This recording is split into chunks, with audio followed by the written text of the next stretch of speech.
great. Yeah. So we've been talking about a couple of inspirational women. Just want to ask our guests, Jude, Dicken and Laura McCoy, about anybody they find particularly inspirational. Laura? There's so many. Just the name that kind of popped into my head, mainly just because I was reading about her recently, was Maya Angelou. And as we were discussing before, it was just because she was such a positive person and she was about building people up. And even though she'd overcome, she'd had a really rough start in life where, she had very little and had been the subject of abuse and so many difficult things, and yet she managed to kind of overcome that and still be the voice of reason and support for other people that have difficulty in their lives. So but yeah, there's other women scientists as well, like it's just there's lots of names and I was kind of put on the spot, so I When I was on holiday recently in the Lake District, I just thought about the huge influence that Beatrix Potter had. I mean, a name that's so familiar to all of us for the stories, but actually, Laura, there was so much more to her. Yeah, she was a very noted mycologist. So that was fungi, and but she never got recognised by the Royal Society. So she decided to concentrate her efforts on her books and her other passions for wildlife. So she ended up still being successful, and then because of her because she became so popular, she was able to then gain a little bit more support for her science, and obviously her illustrations of them were wonderful, but she's very unrecognised for that side of her talent. Anything about what she's done in terms of conservation, certainly in the Lake District, was amazing. Jude, is there a woman that stands out for you? Well, there's two actually, and they're kind of connected by train stations. So I've just finished reading Elizabeth Smart's At Grand Central Station, I Sat Down and Wept, which if you've never read it as a novel, I can't recommend it enough. If you've ever been in love, or if you've ever fell out of love, it's a book to read. It will resonate with you, and I'll leave that just dangling there for people to rush out and buy a copy. And the other person as well, of course, just love her, Celia Johnson. Brief Encounter. What an actor.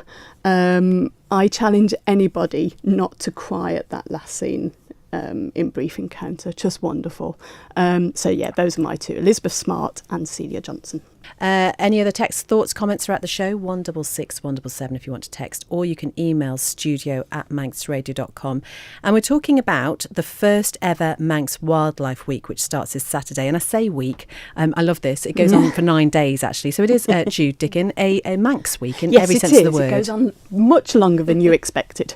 Yes, much longer than we've expected, actually, because it's so popular. Yeah, well, we wanted to get the 2 weekends in, you see, so. Well, we are joined by Jude Dicken and Laura McCoy from Manx National Heritage. And, I mean, this is hugely significant, isn't it, Laura? Just explain why to us. Well, so we have just joined the NBN Atlas. So that's the National Biodiversity Network Atlas. And so there are lots of other countries that have joined it so far, including England, Northern Ireland, not Northern Ireland yet, Scotland, Wales, and so as part of the British Isles we have just joined, and it's really important because it's about it's the, what is it, Jude? It's the largest. Yeah, it's the largest online free website for sharing, finding out about and analysing wildlife data. So that I've currently got 2 wood pigeons in my garden that I'm obsessed about, and I watch them every evening, and I watch them, do their thing. And what the Atlas is about recording sightings just like that. So people on the island already, we couldn't do this without wildlife recorders on the island, are spotting things like basking sharks. Yeah, and there's lots of groups associated as well. So, and all that information gets collected and is now, for the first time, going to be available on, now here's the web address, people, so get your pen ready, isleofman.nbnatlas.org. If you go on there now, the website is live, and you can find all this wonderful wildlife data at your fingertips. In fact, over 800,000 records. Over 843,000. Over 843,000 and counting. And we want to get to 1 million, so we've got to put it up now. So what do people need to do to get involved in this then? So Wildlife Week is about raising people's awareness about what you can look for and how we record it, how you can get involved and why it's important, because you have to get like a biological baseline for what you have. So how do we know what we've lost? Well, you have to count what you have, and then you can start recording that over time, and then you can then start maybe relating that data to more interesting questions like, well, is this species being affected by climate change? And then you can start comparing data, and all of these questions and all of this stuff that we're talking about now is informed by data. So the more you collect, the more correct your argument can be, because you said, well, I've got 1 million points of data to put against this argument, so obviously this is very true, whereas if I've only got one piece of data to put against it, it could be very sketchy. So yeah, it's really important.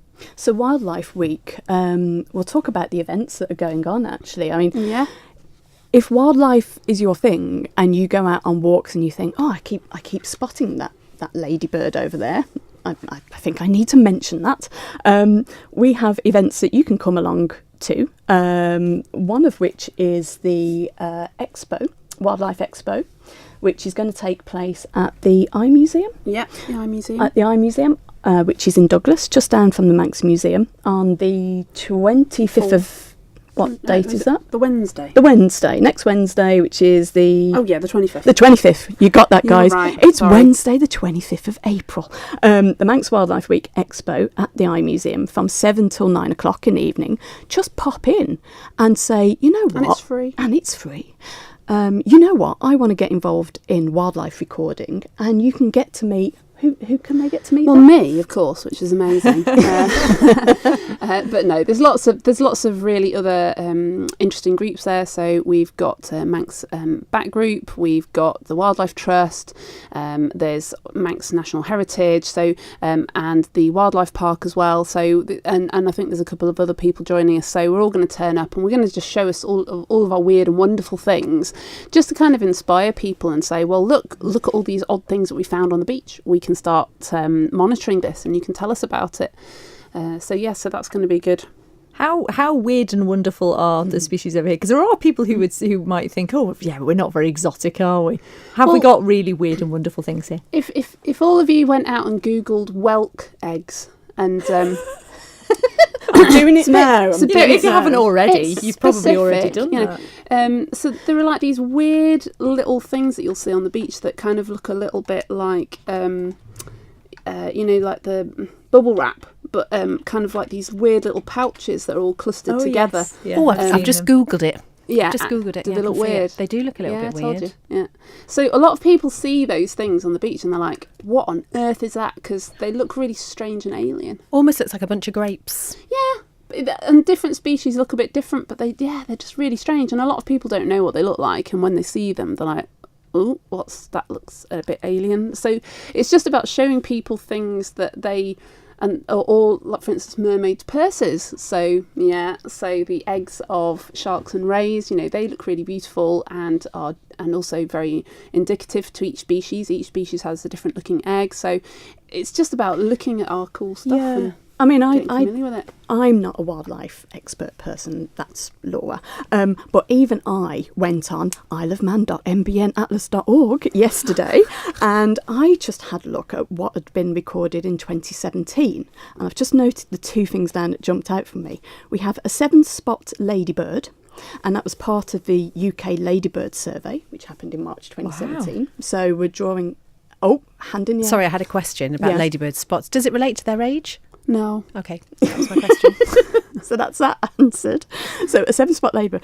And then the next record down, I had a spur dog, which I found out is a shark.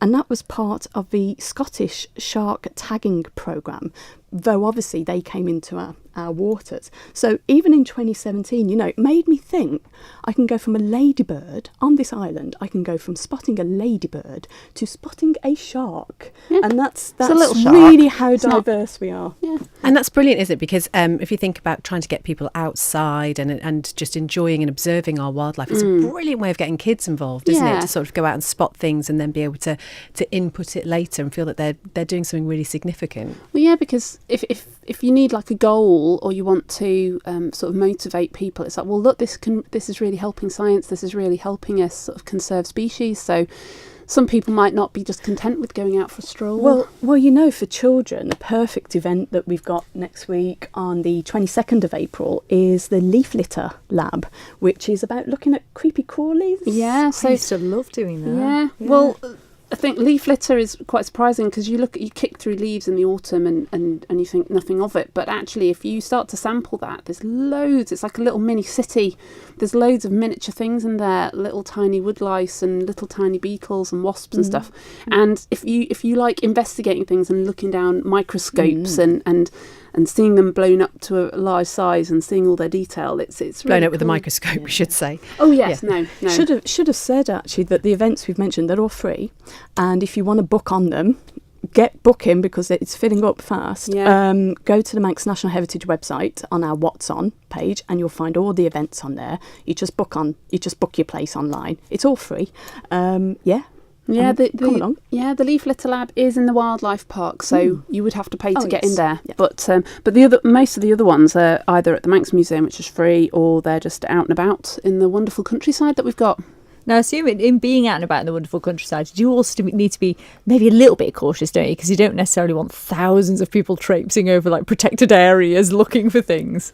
No, I mean it's about using your common sense, obviously, and also speaking to the experts. So sort of talking to us about because sometimes there are species that we're really interested in recording, and so if you learn about which ones are really important to say the back group or whatever, you can say, oh well, if ever you spot this, let us know, and so that's then focuses our efforts.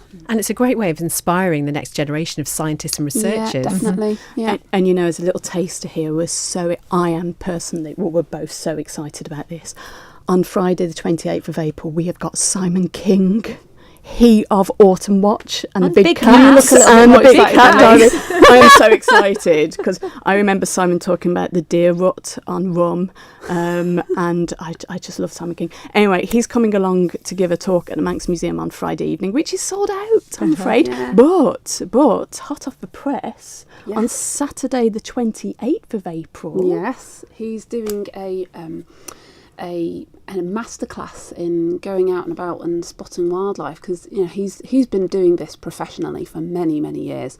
All of those kind of bushcraft skills of going out and knowing how to track wildlife and monitor it without disturbing it, and all of those kind of little hints and tips which really mean that you get to see more.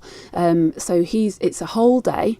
You're going to be out with Simon, eating your sandwiches together at lunchtime, having a chat. Well, probably not chatting too much because you've got to be quiet if you're looking at wildlife. So less of the talk. Do you think it's safe to take Jude then? I'm not sure. I'm not sure. Unfortunately, I'm in Manchester that day, otherwise I'd be there. But there's only 10 places. Yeah. Only 10 places available. So if you want to experience a day with Simon King, you need to come along over to Manx Museum shop and book your place. In fact, she's banging on the desk. Or book online. I would. It is £50 a ticket. But for that, you get a whole day with Simon King. And if you have photography questions about wildlife, I'm sure he'd be happy to answer those. Anything like that. Remind people then where they can go for the full programme of events, because there is so much happening starting this Saturday, which is April the 21st. Yeah, so Manx National Heritage website and our What's On page, and that's got everything listed there.